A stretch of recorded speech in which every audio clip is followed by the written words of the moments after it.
This is Pet Life Radio. Let's talk pets. Welcome to Animal Rights on Pet Life Radio.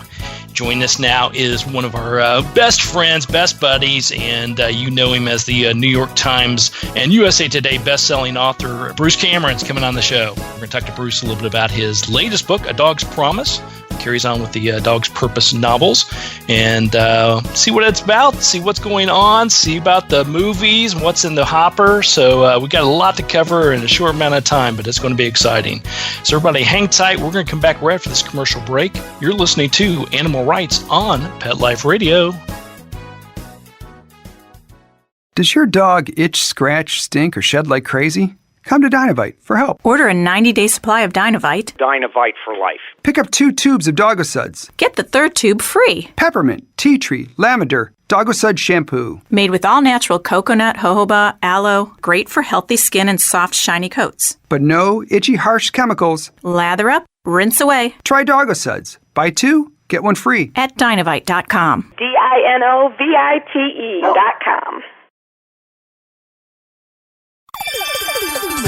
Let's Talk Pets on PetLifeRadio.com. Welcome back. Welcome back to Animal Rights on Pet Life Radio. Joining us now is #1 New York Times best-selling author, Bruce Cameron. Bruce, welcome back to the show. Oh, it's great to be here. Thanks so much. I'll tell you that I've got a little bit of a head cold, so if I sneeze in the middle of it, you're going to have to just warn the audience to cover their ears. That's right. Well, that's fine with us. We're used to, we'll blame it on dog dander, though we know Tucker never has any dog dander. So, so Bruce, we're very excited to have you back on as always. It's always fun to talk to you. And the latest book is called A Dog's Promise. And this carries on with the story of Bailey and the journey that Bailey's been on. So tell us a little bit about A Dog's Promise. Well, you know, I don't want to give too much away about A Dog's Journey, which is the second book in the A Dog's Purpose series, if people haven't read it. But I will say that at the end of A Dog's Journey, it seems like that's the end of the series. But now it turns out there's one more thing for Bailey to accomplish. And now he's an angel dog, and he's got a wise soul, but he's basically sent back over the Rainbow Bridge to go help a very special boy with some special needs, and along the way help repair the rifts in a family that have torn it apart. And it's all connected all the way back along the bloodlines to the original boy, Ethan, in ways that Bailey doesn't understand, and in fact, it takes a long time for the readers to figure it out as well. And when you put together the book, then when you talk about how it takes the readers a long time to go on this little journey to figure it all out, your masterful purpose of putting this together? I think it's really important to any author to try to mix up the formula, to try to not have every book be the same. I know that A Dog's Purpose remains my most popular book, but A Dog's Journey is actually higher rated by readers than A Dog's Purpose. And I really changed the premise for A Dog's Journey, and it has changed again for A Dog's Promise. And so I can absolutely guarantee anyone out there who hasn't yet read A Dog's Promise, they need to pick up a copy, because even if you haven't read the first 2, I think this is my best book, and it really changes everything. Yeah, I think it's always, we've talked about this in the past, that's always exciting about everything you write, whether we're talking about this particular 3-part series or the other great books that you've written, great novels you've written. They're standalone. You can enjoy them if it's the first introduction, Bruce Cameron and the Dog's Journey and Promise and Purpose. But, if you want to get it and read it, you would enjoy it standalone. But as always, go back to the beginning where we're talking about A Dog's Purpose, A Dog's Journey, and now A Dog's Promise. It does a wonderful job of tying those in together as well. No, I think that the premise is, of course, the same. This is a dog that does not die. This is a dog that keeps being reborn and coming back and helping people, becoming wiser and smarter with every life, and therefore able to help the people that need to depend on him. And in this particular case, Bailey, as we call him, he's got a mission that he doesn't really understand. It's not as clearly defined as it was in A Dog's Journey. In A Dog's Purpose, Bailey finds his mission himself, figures out what his mission is. So I think that readers will really enjoy the concept of this immortal dog who just keeps being reborn. Yeah, absolutely. Now, so let me ask you about the all your fans out there probably know this very, very well, but for some of the listeners out there, we've got the series of the books. We've got A Dog's Purpose, A Dog's Journey, and now we're talking about A Dog's Promise. But sort of intertwined in there, you had great success with a book called A Dog's Way Home, which became a major motion picture as well. How do all those tie in together? I know they're totally separate, but when you as a writer were trying to formulate all this, how did you keep them separate? Or how did you tie the overall theme together? Yeah, the key to it is that they're all told from a dog's point of view. And the dog's point of view is sort of unique. Dogs are happy, optimistic, joyful, loving creatures. And so to capture the way the dog feels about his people is not as difficult as you might think. There are more challenges when you read a dog's promise. You'll see that the dog is trying to figure out precisely what his role is as his humans grow older and evolve around him. In A Dog's Way Home, that was a standalone book. It's not part of the series, but it is told from the point of view of a dog who gets lost in the Rocky Mountains and has to find his way back through some of the most treacherous wilderness in our nation.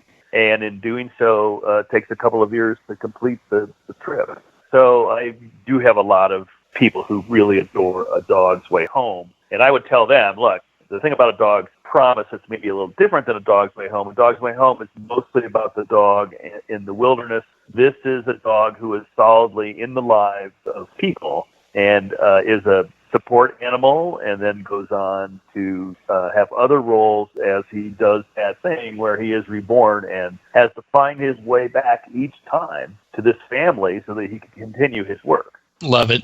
So what are the key, without giving away the whole book, is there a certain key takeaway or certain key thing that is like an aha moment in the book that people should be looking out for? Or is there just the overall theme of the book? Well, yeah, I think I think over time, gradually, it occurs to everyone that much as was true in A Dog's Purpose and A Dog's Journey, in A Dog's Promise, Bailey is trying to get the people he loves most back together.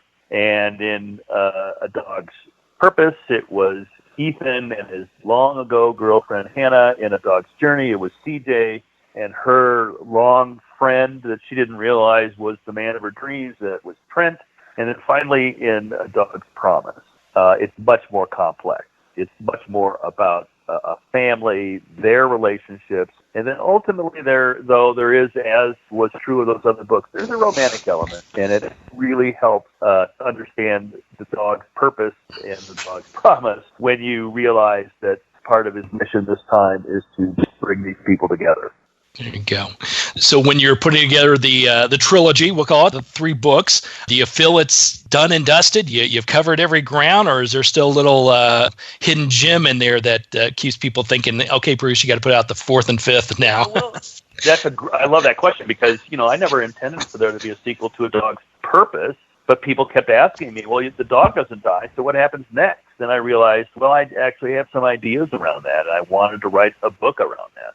With A Dog's Journey, I thought it was done, and yet people kept saying, what's next? And I will tell you that I don't have any idea what the 4th book in the series would be if I wrote it, but I will tell you something that nobody else knows, I don't think, which is that my screenwriting partner, Catherine Bashan, and I are writing the screenplay for A Dog's Promise. Excellent. All right. Well, that checks that off because that was the next leadway in. So big kudos. So, well, that's exciting to hear because obviously the movies and the books, to me go hand in hand. Those that read the book first will want to see the movies. And then, of course, those that haven't read it yet, will go see the movies and say, hey, now I got to go back and read the series. So big kudos to you and Catherine on that. We'll circle back at a later time when that's getting closer to coming out. But that's fantastic. Yeah, thank you. We're finding that the movie market, Tim, is really changing. When A Dog's Purpose came out, it was a huge box office hit. There have been a lot of dog movies this year, and 2 of them have been written by my wife and I as the screenwriters, and they were based on my books. And then there's another one coming out soon as well, Lady and the Tramp. So there's the market is getting all the product it needs right now. And we've discovered, and it's very intriguing, is that less and less families are packing everybody up into the minivan and going to the mall to watch a movie. They are more and more staying home and putting it on their giant screen TV. And so the performance of A Dog's Journey and A Dog's Way Home in the home video market has been fantastic. And it might very well be that A Dog's Promise goes straight to what I would have called straight to DVD, but actually that's a misnomer. It's straight to streaming, straight to one of these captive channels. It's an exciting time to be in business and to watch all these changes happen. It's always different every time we sit down.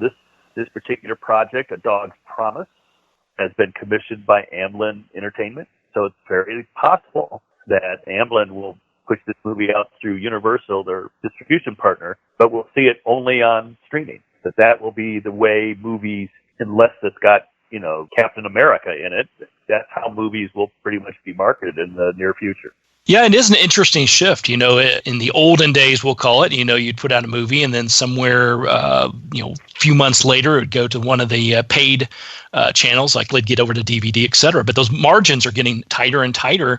And like you said, it's not uncommon. And it's not a bad thing to get it straight into streaming into a bigger audience worldwide. Yeah, and, honestly, as an author, that's probably more important to me than going to a big premiere in a new suit or going to hang out with Dennis Quaid. It's really, really fun for me just to picture that there's a family sitting down and watching my movie based on my book. Or, I've got a whole younger reader series out there now, and they're based on the Dog's Purpose series. And these books are also popular, especially if you're 12. I'm no longer 12, but I wrote for that market. And I got to say, they have just taken off. They've become the big thing that I do now. It's not so much my big books like A Dog's Promise, which come out once a year. I write these younger reader books, and it takes me a few months, and so I can publish 2 a year, and that's what I'm doing. So then which is fantastic, but the younger reader books, and into that same getting it out to video, getting it out to streaming as quickly as possible down the road, because obviously that audience loves it, they eat it up, and they want to see things turned around quickly, whether it's a series or a movie or a mini series based on those young adult books. Yeah, we spent a ton of time talking about, what sort of filmed entertainment could we derive from these younger reader novels, and I don't know the answer to that precisely. That's just the market is changing so rapidly, but you can bet that we're ready and willing. Absolutely. So as a writer and a screenwriter, when you're doing both, taking your book and also taking the book to movie version, what are the timelines? Are they very crunched? Are they crunched more than ever? Or are you getting asked to whip things out quicker? I know you don't whip them out, but you know what I mean? Do you see that timeline crunching now more than ever? Yeah, that's a pretty technical question, and the answer is pretty easy. In the book world, they're kind of comfortable with one book a year. I'm not James Patterson. They don't expect me to have a book every 2 days. And so, but in the movie world, they want that screenplay as fast as possible. And that doesn't mean that everybody else moves that fast. The screenwriters are expected to write it like in a day. We've had writing assignments where people have said, we're going on holiday break in December, but when we come back on January 3rd, we expect that screenplay to be done. So that basically tells Catherine and me that instead of enjoying being off for Christmas, we're going to be sitting here working our little tails off trying to finish the assignment. And then, it could take them a couple of years to make the movie. So that has not changed. That part is still exactly the same. So it just puts a little bit more of pressure on you guys to get the material out, and then it's, as always, a set and wait format. You got that right. All right. Well, listen, any takeaways, anything, once people pick up a copy of A Dog's Promise that you want the audience to walk away with? What's your main goal? Well, my main goal is, as it's always been, I want people to understand that dogs are very complex creatures, that they don't see the world we do, but they really want to be of assistance to us because we bred them for that. That's what they lived for. And so, if you are in a position where you can contribute to prevent animal cruelty, or if you can adopt an abandoned dog, if you could do anything to help these four-legged creatures who are just so lost in the world without their people, please do so. Please take that away from a dog's promise, that these animals only want the best for us, and we should feel the same way about them.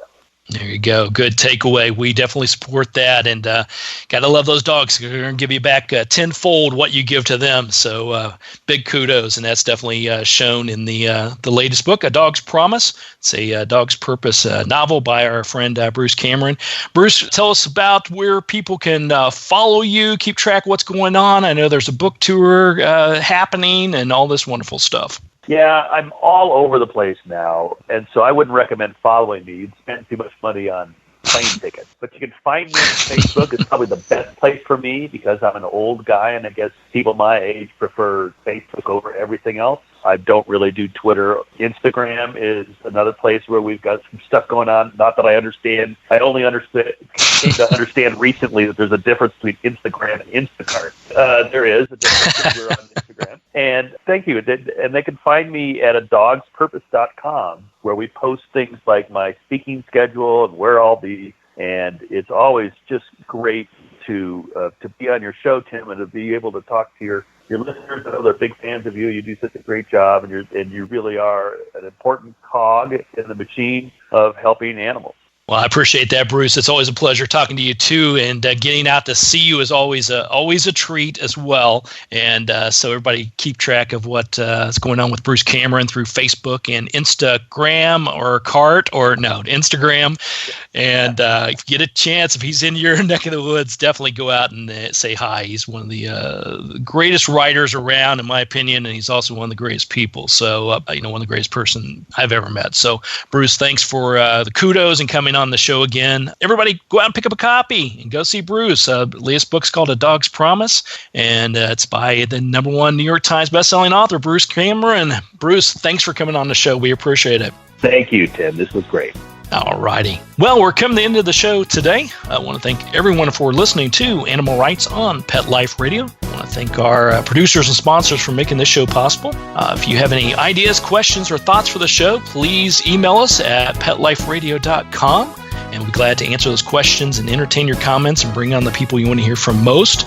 And, of course, while you're there, check out all the wonderful shows and all the hosts on Pet Life Radio. That's petliferadio.com. So until next time, write a great story about the animals in your life, put it in a blog, an article, or in a book, and who knows, you may be the next guest on Animal Rights on Pet Life Radio. Have a great day.